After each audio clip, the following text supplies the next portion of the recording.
नमस्कार, राम राम सत। आज बात करेंगे हम गांधी जी के परिचय के बारे में। राजस्थान सरकार हर ग्राम पंचायत में महात्मा गांधी प्रेरकों की नियुक्ति कर रही है। उसका उद्देश्य या सरकार का मकसद है गांधी के विचारों का हर भारतीय नागरिक तक पहुंचाना, या राजस्थान में हर राजस्थान के नागरिक तक पहुंचाना, ताकि गाँवों में एक आदर्श ग्राम की अवधारणा या जो राम राज्य की अवधारणा थी उस आधार पर एक अच्छे गांव का विकास करे। इस आधार पर हम आज गांधी जी के बारे में पढ़ेंगे। गांधी जी का जीवन परिचय। 2 अक्टूबर 1869 में गांधी जी का जन्म पोरबंदर गुजरात में हुआ। उनका पूरा नाम मोहनदास करमचंद गांधी था। पिताजी का नाम करमचंद गांधी, माताजी का नाम पुतलीबाई और उनकी पत्नी का नाम कस्तूरबा गांधी। गांधी जी का विवाह बहुत कम उम्र यानी मैं मतलब 13 साल की उम्र में ही हो गया था। गांधी जी बैरिस्ट्री की पढ़ाई करने या वकालत की पढ़ाई करने इंग्लैंड चले गए थे। इंग्लैंड में उन्हें बैरिस्ट्री की पढ़ाई की। फिर 1891 में वो भारत आए। फिर 1893 में वो साउथ अफ्रीका यानी गुजरात के एक व्यापारी थे दादा अब्दुल्ला, उनका मुकदमा लड़ने वो साउथ अफ्रीका गए। उनको कोई ज़मीनी विवाद था तो उसको गुजराती के लिए ट्रांसलेटर चाहिए था, उसके लिए गांधी जी गए।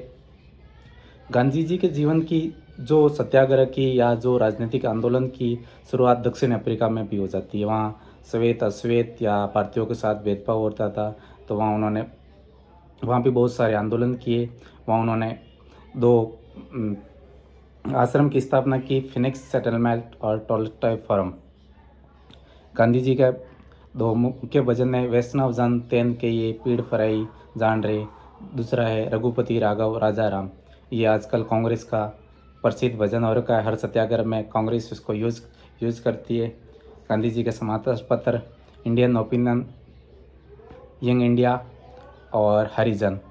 गांधी जी की पुस्तकें, सबसे प्रसिद्ध पुस्तक हिंद स्वराज और दूसरी है conquest of self.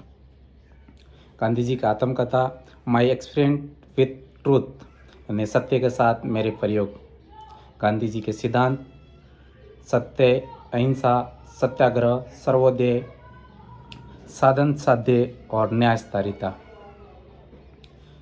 Gandhi ji के राजनीतिक गुरु गोपालकृष्ण गोखले। गांधी जी साउथ अफ्रीका से 9 जनवरी 1915 में भारत आते हैं। तो 9 जनवरी को प्रवासी भारतीय दिवस मनाया जाता है।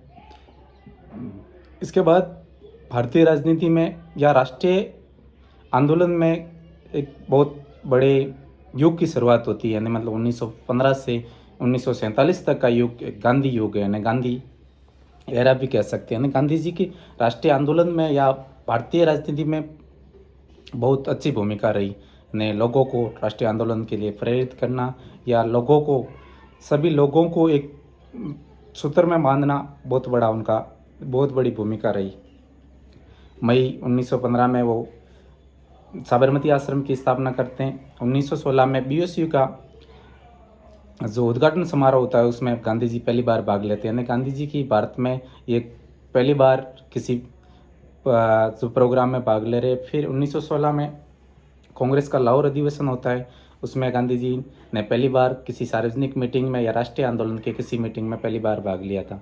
वहाँ उन्होंने बिहार के एक आदमी राजकुमार शुक्ल मिलते हैं, वो न बिहार आने के लिए या जो बिहार में समस्या थी उनको सुनने के लिए प्रेरित करते। काफ़ी मकसद के बाद गांधी जी बिहार पहुँचते हैं। गांधी जी का भारत में पहला आंदोलन चंपारण सत्याग्रह है। यानी चंपारण आंदोलन से उनकी शुरुआत होती है। वहाँ नील की खेती के बारे में समस्या थी।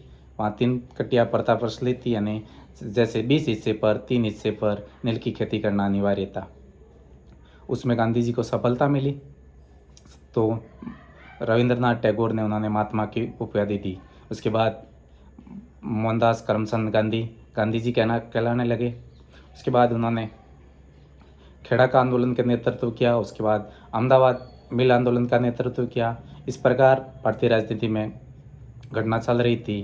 उसके बाद गांधी जी ने मांग कर रहे थे स्वराज की या जो देश में स्वतंत्रता की। उसके बाद गांधी जी 1920 में असहयोग आंदोलन शुरू करते हैं। तब सोरासोरी कांड होता है। उसके बाद असहयोग आंदोलन गांधी जी वापस ले लेते हैं। उसके बाद 1930 में गांधी जी इरविन के सामने कुछ मांगे रखते हैं, 11 मांगे, तो गांधी जी की मांगे नहीं मानी जाती, तो गांधी जी सविनय अवज्ञा आंदोलन शुरू करते हैं, जो नमक सत्याग्रह कहलाता है। गांधी जी का नमक सत्याग्रह या सविनय अवज्ञा आंदोलन करने का मकसद ये था कि नमक से सभी लोग जुड़े हुए हैं और नमक सभी की आवश्यकता है, इसलिए संपूर्ण भारतीय स्वतंत्रता आंदोलन में जुड़ जाए। इसमें दांडी यात्रा 12 मार्च 1930 को साबरमती आश्रम से शुरू हुई, जो 6 अप्रैल को समाप्त हुई, और गांधी जी ने वहाँ नमक बनाकर जो अंग्रेज़ों का ब्रिटिश कानून था उसके बाद छोड़ा। उसके बाद 1931 में गांधी इरविन समझौता होता है। उसके बाद दूसरे गोलमेज सम्मेलन में गांधी जी भाग लेते हैं, लेकिन वहाँ भी गांधी जी की जो मांगे हैं जो ब्रिटिश सरकार द्वारा नहीं मांगी जाती है, तो गांधी जी वापस सविनय अवज्ञा आंदोलन की शुरुआत करते हैं, लेकिन फिर सविनय अवज्ञा आंदोलन भी बीच में रोकना पड़ता है। उसके बाद गांधी जी और अम्बेडकर के बीच में 1932 में पुनः पैक्ट होता है। उसके बाद गांधी जी बड़ा इस असहयोग आंदोलन शुरू करते हैं, असहयोग नहीं,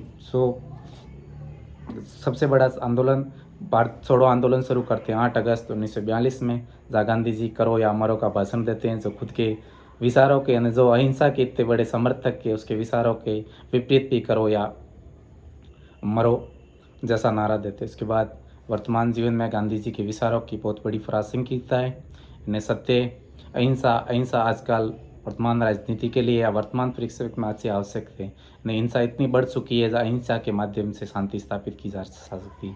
सत्याग्रह, वर्तमान राजनीति में कोई भी राजनीतिक दल या भारतीय नागरिक सत्याग्रह के माध्यम से यानी शांतिपूर्ण सम्मेलन या आंदोलन करके सरकार के सामने मांगे रखती है और सरकार सुनती भी है।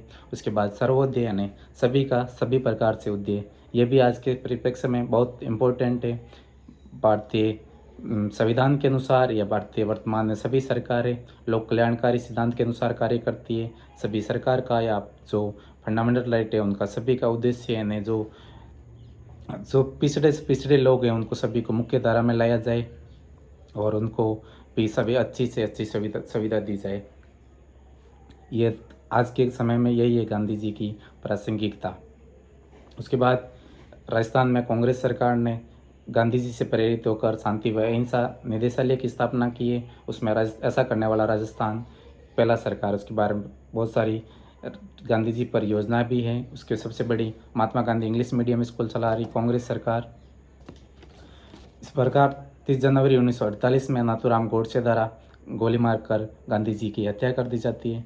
भारतीय राजनीति का या भारतीय स्वतंत्रता आंदोलन का या भारतीय स्वतंत्रता का महान अग्रदूत इस समय 30 जनवरी 1948 को हम खो चुके थे या बिछड़ चुके थे। इस प्रकार यही है गांधी जी के बारे में।